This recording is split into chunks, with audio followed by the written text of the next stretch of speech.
Muy buenas noches, familia Kairos, amigos que están viéndonos a través de las redes. Estamos muy felices de que estén con nosotros conectándose a nuestra reunión de mitad de semana. Hoy quiero decirles que estamos muy felices de poder hacer esta transmisión y que nos reciban en sus hogares, pero también quiero darles una información muy importante para todos aquellos que nos están viendo y a los que nos van a ver en días adelante, ¿verdad? En este video. A partir del día de hoy, miércoles, estamos iniciando todas nuestras reuniones de miércoles de mitad de semana. Solamente van a ser en línea a través de Facebook Live o YouTube de Kairos CC o en Facebook de Kairos Comunidad Cristiana. ¿Cuál es el motivo que se ha decidido esta situación? Es porque queremos que cada uno de ustedes pudieran formar parte de los grupos de enlace. Si tú no tienes un grupo de enlace, yo te invito a que busques uno. Busca a Enrique Pliego, mándanos un mensaje a través de este video o de nuestras redes sociales y nosotros podemos ayudarte a encontrar un grupo de enlace cerca de tu casa. Así que la finalidad y el propósito de que no tengamos nuestra reunión presencial los miércoles será para que tú puedas estar asistiendo a un grupo de enlace y puedas también a la misma vez poder conectarte con nosotros a través de nuestras reuniones en línea los días miércoles. Pero nuestras noches de adoración e intercesión no cambian. El último miércoles de cada mes, escuchen familia Kairos, el último miércoles de cada mes tendremos nuestras reuniones de adoración e intercesión. Esas sí van a ser presenciales aquí donde yo estoy ahorita en Casa Kairos, el último miércoles de cada mes. Está atento a las redes sociales porque vamos a estar anunciando cuando se venga el evento de nuestra noche de adoración e intercesión para que juntos nos reunamos para adorar, exaltar a nuestro Dios y declarar las maravillas que Dios ha hecho en nosotros. Así que estás listo para tener un tiempo de alabanza, adoración a nuestro Dios esta noche de miércoles. Te mandamos un fuerte abrazo desde aquí, desde Kairos Comunidad Cristiana, los que estamos aquí en línea. Dios te bendiga y vamos a iniciar este tiempo orando a nuestro Dios y pasando a un tiempo de alabanza y adoración. Señor, gracias te damos por la bendición que tenemos de poder adorarte, de poder reunirnos y utilizar los medios digitales para exaltar tu nombre y proclamarte, Señor, en esta comunidad, en nuestra ciudad y en el mundo entero hasta donde vaya a llegar esta transmisión, Señor. En esta noche entregamos nuestra adoración a ti y te entregamos todo nuestro ser porque tú eres tan bueno, Señor. Exáltate, Padre, en el nombre de Jesús. Amén. Gocémonos pues.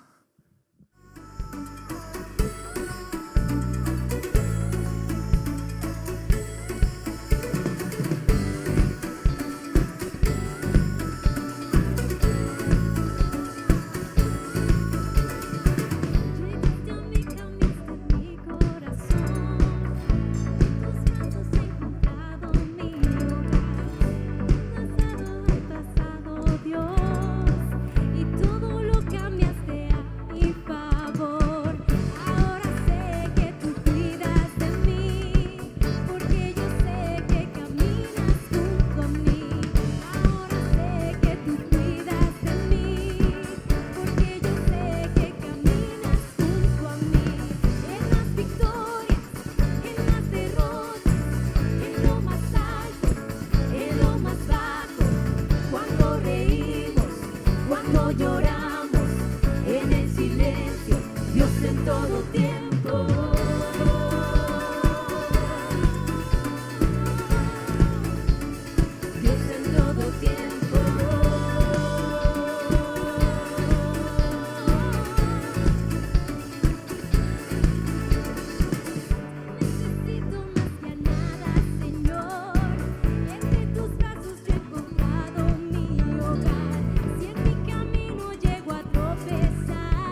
lloramos en el silencio, Dios en todo tiempo.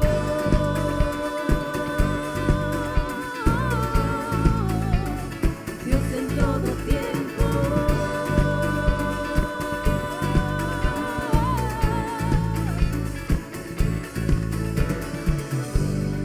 Tú salvaste a este pecador, hoy y para siempre te seguiré. Tu poder y gracia siempre me levantan. A donde tú me guíes, yo te seguiré. En la cruz salvaste a este pecador, hoy y para siempre te seguiré. Tu poder y gracia siempre me levantan. A donde tú me guíes, yo te seguiré.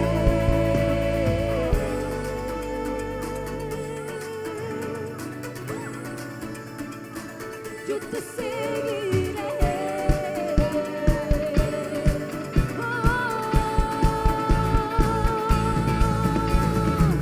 En las victorias, en las derrotas, en lo más alto, en lo más bajo, cuando reímos, cuando lloramos, en el silencio, Dios en todo tiempo.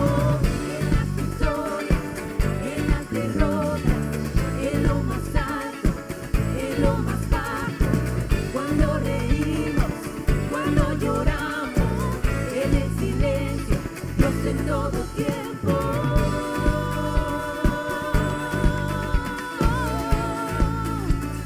Dios en todo tiempo.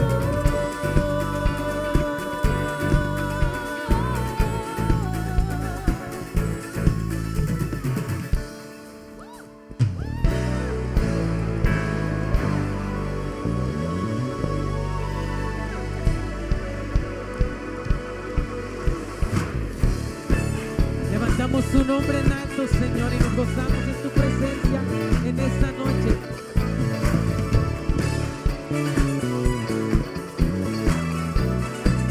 Te cantamos, decimos, firme soy delante de ti. Oh, cuán dulce es tu promesa, confío en ti. Dile, mi interior, sí, marcaste, oh Dios, tu palabra siempre guardaré en mi corazón. Decimos todo plan dejaré en tus brazos de amor, para ti viviré, por tu causa, Señor. Todo plan dejaré en tus brazos de amor, para ti viviré, por tu causa, Señor. Dile, eres fuego que arde en mi ser. El propósito de Cristo lo encuentro en tu amor. Hoy tu voluntad como luz que resplandece en mi corazón. Todo plan dejaré en tus brazos de amor, para ti viviré,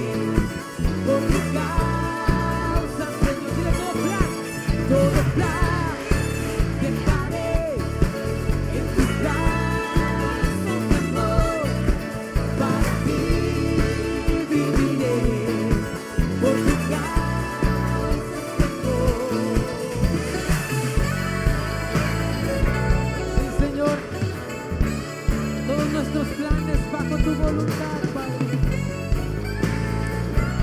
Te cantamos y declaramos en esta noche. Cada paso que doy, te doy el control. Mi destino eres tú, tu amor quita mi temor. Yo me levantaré y no me rendiré. Tu presencia está aquí, me llamas, tú eres mi Dios. Decimos, todo plan dejaré en tus brazos de amor. Para ti viviré, por tu causa seguro. Dilo, todo plan en tus brazos de amor.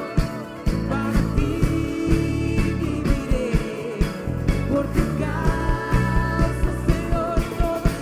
Todo plan dejaré en tus brazos de amor. Para ti viviré, por tu causa Señor. Todo plan dejaré en tus brazos de amor. Para ti viviré, por tu causa Señor.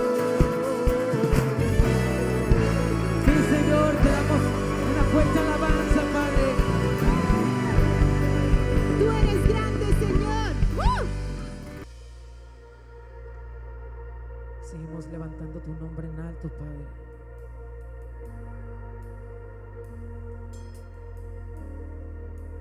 ¿Quién como tú? Que los vientos te obedecen, el universo estremeces con tu voz. ¿Quién como tú? Que las tempestades callas, que tu reino sobre todo reino es. Vives en mí, tu gloria me cubre. He escuchado de lo que puedes hacer, te quiero conocer. Decimos, no hay otro como tú, en ti está el poder, tu reino es para siempre y siempre, te adoraré. No hay otro como, levanta tu voz, dile, En ti está el solo en ti, tu reino es para siempre y siempre, te adoraré.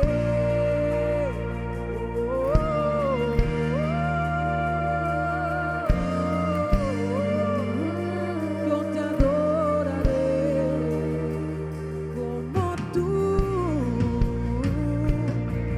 que las tempestades callas, dilo, y tu reino sobre todo reino es. Vives en mí, tu gloria me cubre. He escuchado de lo que puedes hacer, te quiero conocer. No hay otro como tú, en ti está el poder, tu reino es para siempre, siempre, te adoraré.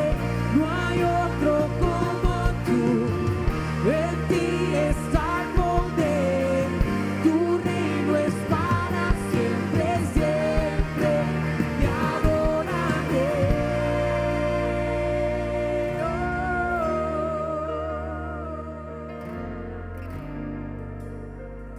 Te adoraré.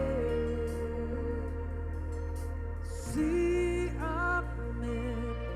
Tu palabra nunca cambia. Decimos, donde hay dos o tres, allí te vas a. Lo declaramos, familia, levanta tu voz, dile, sí, amén. Tu palabra nunca cambia. Donde hay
Grandes cosas están por venir.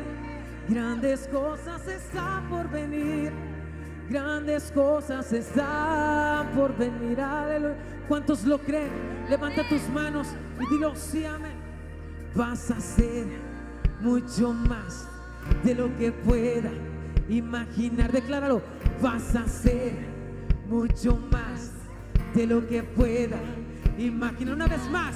Vas a hacer mucho más de lo que pueda imaginar. Vas a hacer mucho más de lo que pueda. Una vez más, dilo. Vas a hacer mucho más de lo que pueda imaginar. Vas a hacer mucho más de lo que puedo imaginar. Sí, amén. Tu palabra nunca cambia. Donde hay dos o tres, allí te vas. Levántalo, dilo. Oh, sí, sí, amén. Tu palabra nunca cambia. Donde hay dos o tres, allí te vas a mover. Una vez más. Sí, amén. Tu palabra nunca cambia. Donde hay dos o tres, allí te vas a mover. Dilo bien fuerte. Sí, amén. Oh, sí, amén. Tu palabra Sí, nunca amén. cambia. Donde hay dos o tres, allí te vas Aprovechemos a este tiempo, mover. familia. Levanta tu voz y dile, sí, amén. Oh, sí, Tu amén. palabra nunca cambia. Donde hay dos o tres, allí te vas a mover. Una vez más. Allí te vas a mover. Allí te vas a mover. Allí te vas a Tú te mover. mueves, Señor. Allí te vas a mover. Allí te vas a mover. Allí te vas a mover. Allí te vas a mover.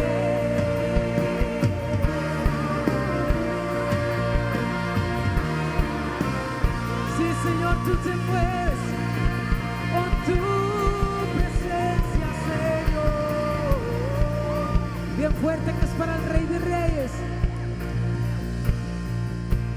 ¿Cuántos se gozan en la presencia de nuestro Dios? Amén.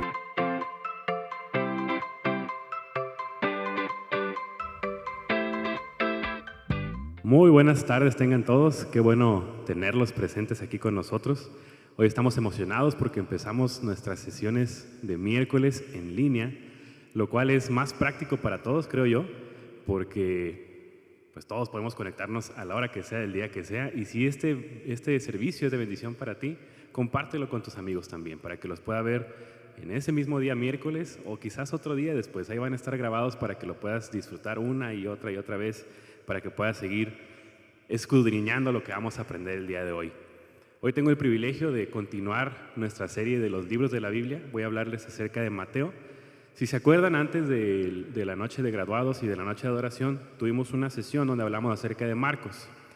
Y vimos cómo Marcos tiene una manera de expresarse en su libro de una forma muy épica, muy dramática. Pues hoy vamos a ver a alguien distinto, vamos a ver a Mateo. Es el primer libro del Nuevo Testamento y este libro va a pertenecer a los llamados evangelios sinópticos. Los otros dos que son denominados evangelios sinópticos son Marcos y Lucas. Se les llama así porque son tres que van a ver todo junto. Es decir, van a describir la vida y las enseñanzas de Cristo de la misma manera. Podríamos incluso compararlos de lado a lado y las diferencias van a ser mínimas, van a ser diferencias narrativas mostrando pequeñas variantes en cuanto al carácter del que los escribió. De hecho, casi todo Marcos y la mitad de Mateo y de Lucas van a coincidir hasta palabra por palabra. Una de las razones por las que Juan, que es el cuarto evangelio, es diferente y no está en estos evangelios sinópticos es porque Juan tenía un propósito diferente para escribir su relato. La audiencia para el que lo escribió es totalmente distinta y quiso hacer hincapié en diferentes aspectos de la vida y obra de Jesús que los que trataron los otros tres evangelios. Mateo fue escrito para una audiencia judía en mente y presenta a Jesús como el rey de los judíos. Marcos fue escrito para una audiencia de no judíos, de hecho para los romanos fue escrito, y presenta a Jesús como el siervo del hombre, haciendo hincapié en el ministerio de Jesús. Lucas fue escrito para un público amplio, no judío, y presenta a Jesús como el Hijo del Hombre, haciendo hincapié en su naturaleza humana. Y finalmente Juan presenta a Jesús como el Hijo de Dios y hace hincapié en su deidad. Cuando estudiemos a Juan se van a dar cuenta de lo diferente que es a comparación de los otros tres, y van a ver cómo los 4 evangelios pintan de una manera completa y redonda el cuadro de la vida y obra de Jesús. Ahora vamos a enfocarnos en Mateo. Estrictamente hablando, cada evangelio es anónimo. Con el tiempo les fueron atribuyendo hacia algún apóstol o algún colaborador cercano de algún apóstol. Por eso es que ahora los conocemos como el evangelio según Mateo, según Marcos, según Juan, según Lucas. En este caso fue adjudicado a Mateo por testimonio unánime de todos los padres de la iglesia primitiva de la época. Y aparte, el estilo narrativo concuerda con la personalidad que supondríamos tenía Mateo. Si ustedes se acuerdan, Mateo era un publicano o también llamado un cobrador de impuestos. Y esto era un oficio, pues digamos, muy detestable para los judíos de la época, ya que, imagínense que era un judío que estaba cobrándole al pueblo judío dinero que iba a acabar en las manos de los romanos, del imperio romano, del César. Y esto, pues obviamente para los judíos era detestable. Y los publicanos tenían que tener una personalidad con cierta organización, cierta compulsividad, cierta obsesión con los números, con la firmeza, con el orden, porque son personas que se les pedía que rindieran cuentas ante el imperio romano. Y si por alguna razón faltaba una moneda, faltaba una bolsa de dinero, faltaba algo, pues era su cabeza la que estaba en juego. Entonces yo me imagino, y creo que todos nos imaginamos, que Mateo era una persona obsesiva.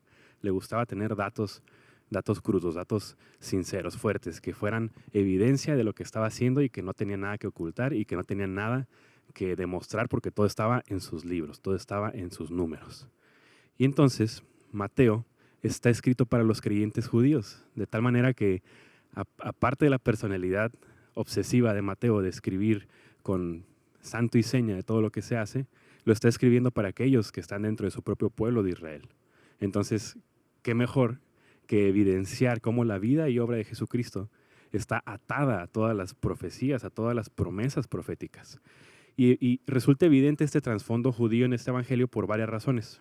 Algunas de estas razones son que apoyan la revelación, las promesas y la profecía del Antiguo Testamento para probar que Jesús era el Mesías por tanto tiempo esperado.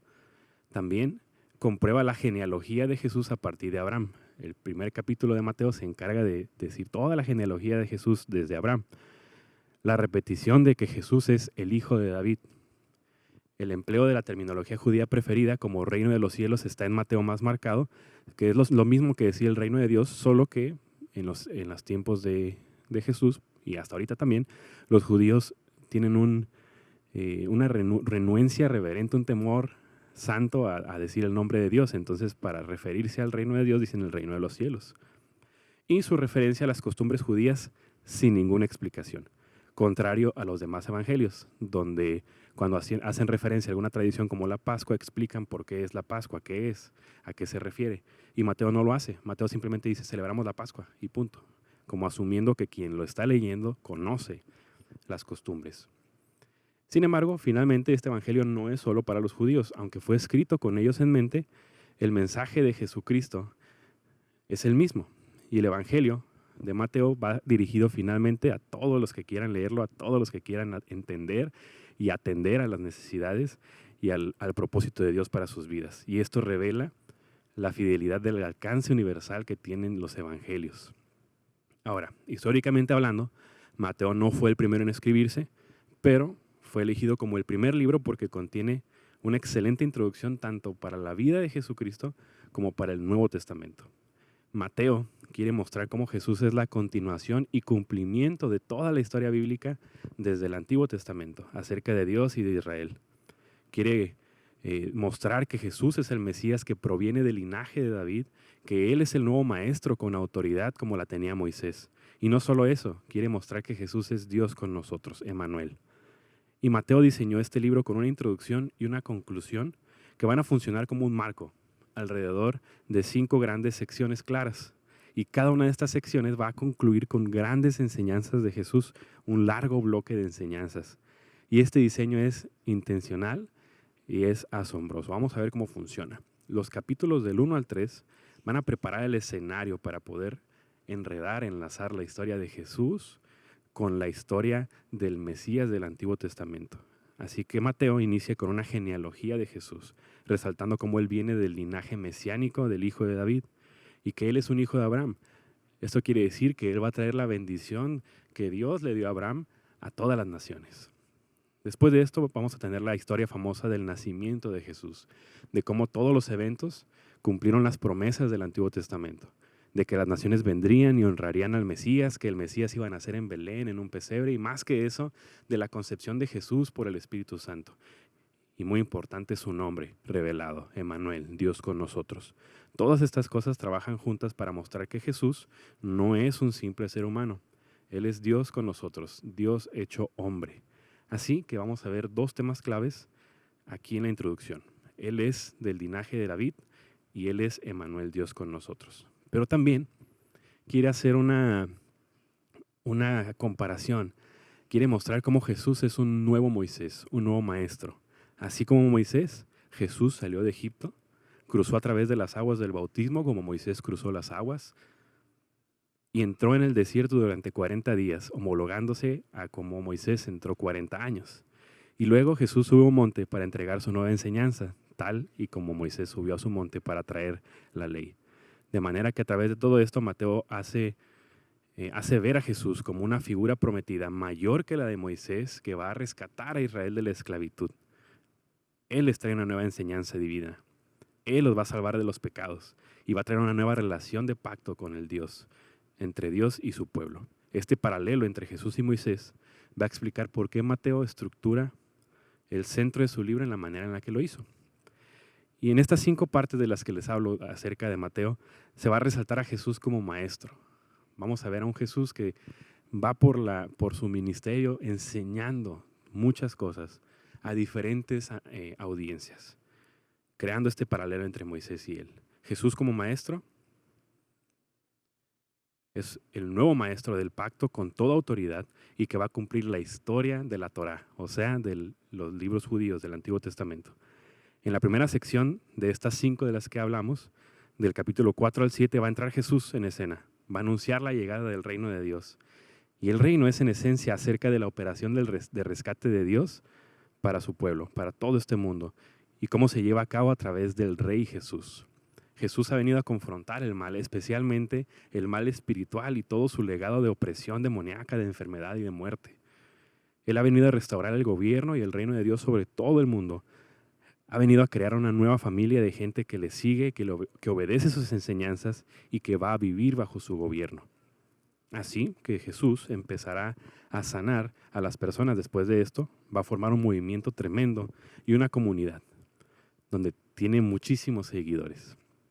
Él lleva a estos seguidores a un monte y entrega su primer gran bloque de enseñanzas, el tradicionalmente llamado el Sermón del Monte. Y aquí Jesús va a explorar cómo luce el seguirle y vivir en el reino de Dios, un reino de cabeza donde no existen miembros privilegiados, de manera que todos, los pobres, los ricos, los donadie, los que son muy conocidos, los religiosos, todos están invitados a venir y han sido llamados a volverse, a arrepentirse, seguir a Jesús y unirse a la familia de Jesús.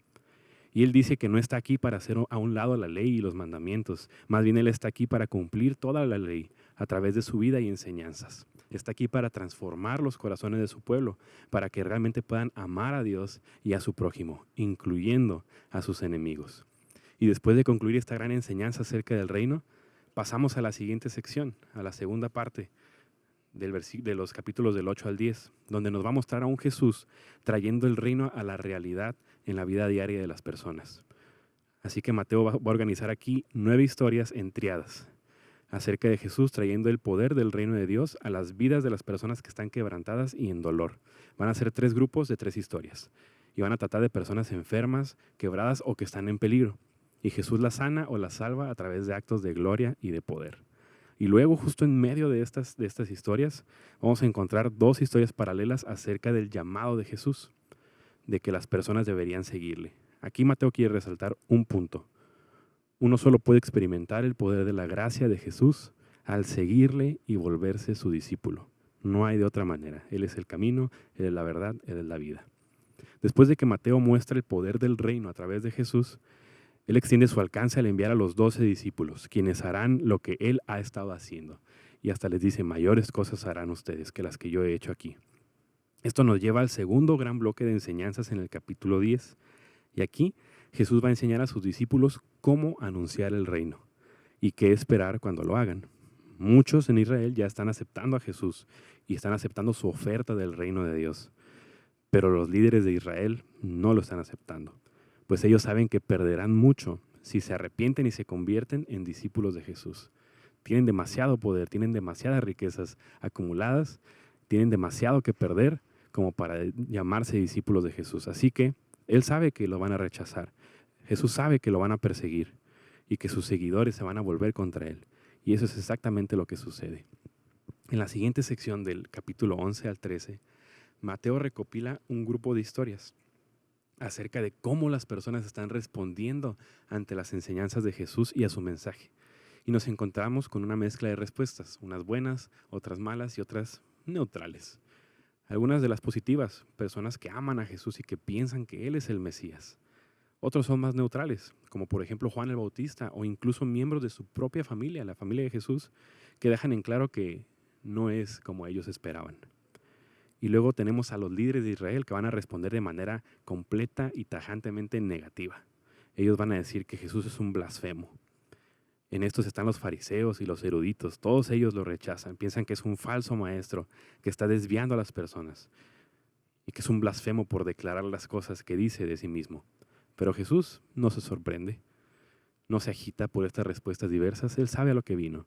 Él no está esperando una respuesta de la gente. Él viene a presentar el reino de Dios y que lo acepte quien quiera.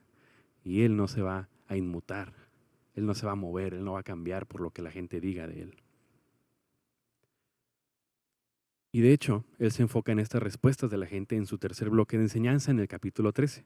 Aquí Mateo va a recopilar un montón de parábolas de Jesús acerca del reino, como la del sembrador arrojando semillas en diferentes tipos de tierra, o acerca de la semilla de mostaza, o la parábola de la perla, o la parábola del tesoro escondido. Todas ellas son como un comentario acerca de las historias que leímos en los capítulos 11 y 12, y hablan acerca de las respuestas de la gente ante las enseñanzas de Jesús. La siguiente gran sección de los capítulos 14 al 20 va a explorar todas las diferentes expectativas que las personas tienen acerca del Mesías. Jesús sigue sanando personas enfermas y de hecho 2 veces ha provisto comida milagrosamente para las multitudes en el desierto. Una multitud que era de gente judía y una multitud que era gente no judía, o como los llamaban en la época, gentiles. De manera que todas estas personas están muy emocionadas con Jesús. Ellos piensan que Él es el gran profeta y que Él es el Mesías prometido, pero no lo piensan así los líderes religiosos. Su perspectiva de los líderes religiosos, la perspectiva del Mesías, está formada por pasajes como el Salmo 2 o como Daniel 2, donde se habla de un Mesías victorioso que va a liberar a Israel y a derrotar a los opresores paganos. Y desde esa visión, Jesús es un falso maestro, haciendo declaraciones blasfemas acerca de sí mismo. Así que aquí nos encontramos con historias acerca de su creciente oposición. Cuando en las historias en capítulos pasados veíamos un acrecentamiento en su número de seguidores, aquí vemos una creciente oposición mientras está preparando un plan para asesinarlo. Jesús responde apartándose de ellos y mientras empieza a enseñarles a sus discípulos más cercanos lo que significa que Él sea el Mesías de Israel. Entonces, en lugar de continuar entre las multitudes, toma a sus discípulos, los aparta y empieza a enseñarles cosas más profundas. Y resulta que lo que Él les enseña acerca del Mesías no es para nada lo que los discípulos estaban esperando. Entonces Jesús le pregunta a sus discípulos en el capítulo 16, ¿ustedes quién dicen que soy yo? Y parece que Pedro de repente se le prende el foco y tiene la respuesta correcta y le dice, tú eres el Mesías, el Hijo del Dios viviente. Pero conforme seguimos leyendo queda claro que Pedro está pensando acerca de un rey que va a reinar a través de un poder militar. Y Jesús sabe, conoce el corazón de Pedro y le dice, sí, me voy a convertir en rey, pero de una manera diferente. Así que aquí empieza a enseñarles acerca de los temas del profeta Isaías, quien dijo que el rey mesiánico iba a sufrir y morir por los pecados de su pueblo. Jesús se estaba poniendo a sí mismo como el rey mesiánico ante las naciones.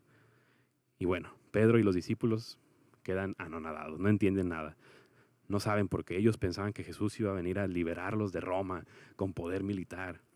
Y no, Jesús viene como ese rey mesiánico sufriente que muere por los pecados de la gente.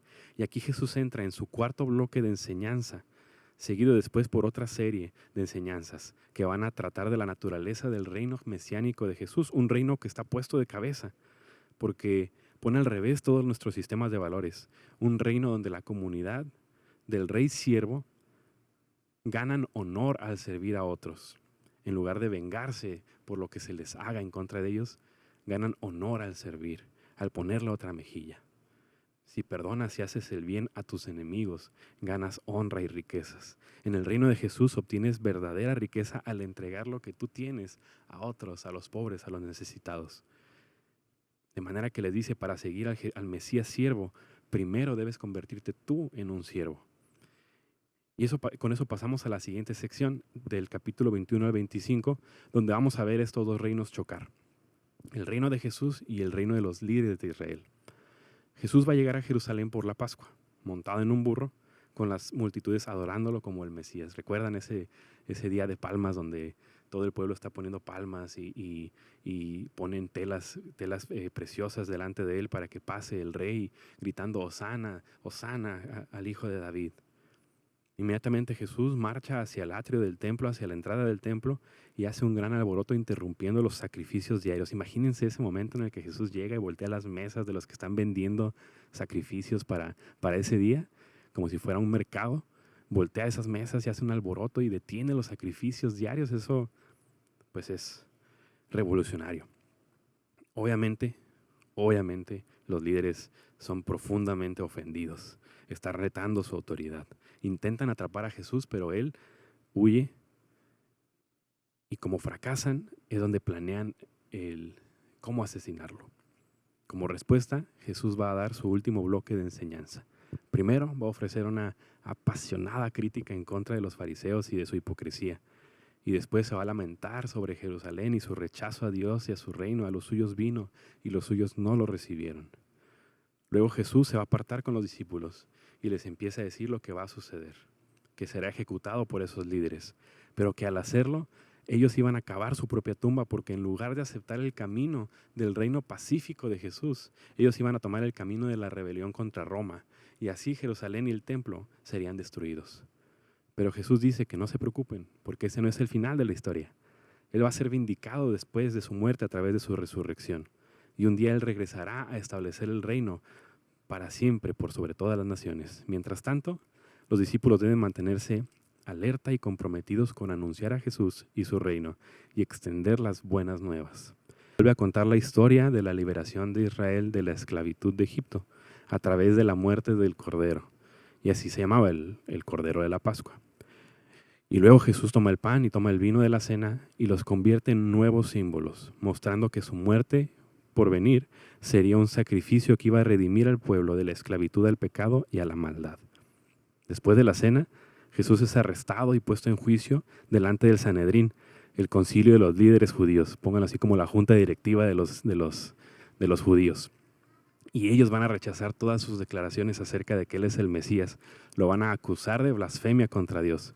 Pero como tenían miedo de la multitud que todavía apoyaba a Jesús, en ese momento todavía había muchos que lo apoyaban, prefieren llevárselo delante de Poncio Pilato, el gobernador romano, quien piensa que Jesús es inocente. Ahora, para este punto, imagínense, los romanos ya habían escuchado también de Jesús, ya habían escuchado de sus hazañas, de sus grandezas, y Pilato no es la excepción.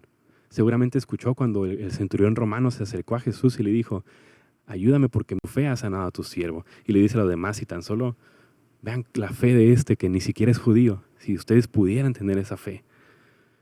Pilato seguramente ya había escuchado estas historias, ya había escuchado estos rumores, estos chismes, todo esto que decían de Jesús, y dice: pues este hombre es inocente, este hombre viene a ayudar, este hombre viene a sanar, ¿por qué quieren que yo lo condene? Y se lava las manos y dice: yo no lo condeno, ustedes lo condenan. Cediendo ante la presión de los líderes judíos, y sentencia a Jesús a muerte por crucifixión, no sin antes sentenciarlo a latigazos. Después es llevado por soldados romanos y es crucificado en el Gólgota, en el monte de la muerte. Cuando les hablé de Marcos, Marcos era dramático, y aunque no lo hacía ver como un fracaso o como una pérdida, tiene que pasar para que lo mejor venga. Fue el asombro, fue el cumplimiento sobrenatural de todo lo que ya estaba escrito. Jesús vino como el Mesías siervo del que Isaías hablaba. Fue rechazado por su propio pueblo, pero en lugar de enojarse con su pueblo, de maldecirlos, de enviarlos al infierno por sus pecados, en lugar de eso, Él lleva el pecado de su pueblo en la cruz. Él carga con las consecuencias, Él los ama en la cruz. Termina la escena de la crucifixión y el cuerpo de Jesús es colocado en una tumba. Pero el libro va a terminar con un giro sorprendente, el que todos esperamos. El último capítulo, los discípulos descubren en la mañana del tercer día que la tumba de Jesús estaba vacía. Y de pronto todas las personas alrededor del pueblo empiezan a ver a Jesús resucitado. Unos por aquí, otros por allá, los discípulos, las mujeres. Y el libro concluye con un Jesús resucitado, dando su enseñanza final a sus discípulos, llamada la Gran Comisión. Jesús les dice que Él ahora es el Rey del mundo y que así como Rey envía a sus discípulos, a sus siervos, a todas las naciones con las buenas nuevas. Jesús es el Señor y que cualquiera pueda unirse a su reino al ser bautizado y seguir sus enseñanzas. Y va a hacer eco a su nombre, Emmanuel, Dios con nosotros, el cual menciona Mateo al principio del libro en el capítulo 1, con las últimas palabras de Jesús en este capítulo, donde dice: yo estaré con ustedes hasta el fin. Esta es una promesa de la presencia de Jesús en nuestras vidas hasta el día que finalmente regrese victoriosamente. Y ese es el Evangelio según Mateo. Dios te bendice. Damos gracias a Dios por la vida de Jesús Ortiz, por esta palabra que nos trajo sobre el libro de Mateo. Recuerden, ya entramos en el estudio de la Biblia más que un simple libro. Ya entramos al Nuevo Testamento, ya vimos Mateo y Marcos, nada más que lo vimos cambiado. Primero empezamos por Marcos, hoy continuamos con Mateo, pero siga esta serie de estudios bíblicos que estamos llevando a través de la Biblia, libro por libro. Damos gracias a Dios porque Él es bueno. Quisiera recordarte e invitarte a que este domingo te reúnas con nosotros en nuestras dos reuniones a las 9 de la mañana y a las 12 del mediodía. No te lo quieras perder. Vamos a pasar un tiempo gozándonos con el Señor. Y un anuncio para todos los padres de familia. Este domingo a las 11 de la mañana continuamos con la escuela para padres y temas que se están dando. Si tú tienes hijos adolescentes en etapas de secundaria, de preparatoria, estas pláticas son para ti, así que ven, por favor, no decaigas. Si ya viniste a la primera y faltaste a la segunda, ven a esta reunión que se está dando a las 11 de la mañana en el Salón de los Espejos, el salón que está atrás de cabina en la parte alta. Dios te bendiga, familia Kairos, que el Señor te guarde, te bendiga, haga resplandecer su rostro sobre ti y tenga de ti misericordia y te dé paz. Dios te bendiga, nos vemos la próxima semana.